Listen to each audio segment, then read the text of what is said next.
I'd like to remind you something that you have probably figured out by yourself. Emotions make for terrible masters, but when they are surrendered to God, they make for powerful testimonies. No, we all feel strong emotions, and there's things that we cling on to. There's that feeling that holds us on the inside that we do not want to let go. But at the end of the day, if we allow that to be the sole focus of every single action and a step that we take in our lives, then we shall find ourselves straying away from our purpose. Because emotions are like the weather. They are constantly changing. They are not constantly focused on one thing. And you may be, a positive emotion, you may be motivated to do one thing, and the next thing you know, your emotions just change like that, and you do not want to do something.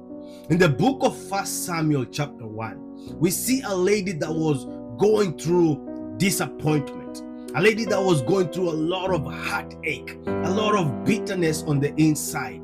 But she got to a moment when she realized, this cannot be what I focus on.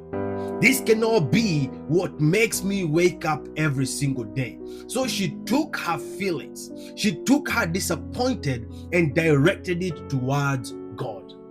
She surrendered it before the King of Grace. And let me tell you what happened. She ended up, just pouring out herself.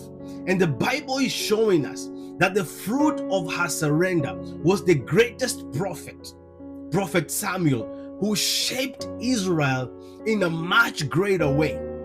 And you may be asking, what does this have to do with what I'm going through right now, Kevin? What you're going through right now could be influencing you to feel a certain way.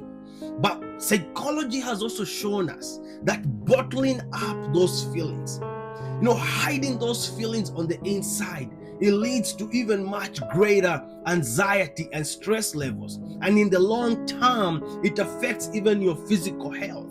So I'm just encouraging you. I know you already know this, but just to remind you, it is time to surrender your feelings. It is time to surrender whatever heartache, whatever bitterness, whatever emotions that you're holding on to. It is time to surrender them. Just let them out. You can either journal them, speak them to someone, or simply surrender them to God. But for you to get to your purpose, you must be purpose driven and not emotion driven.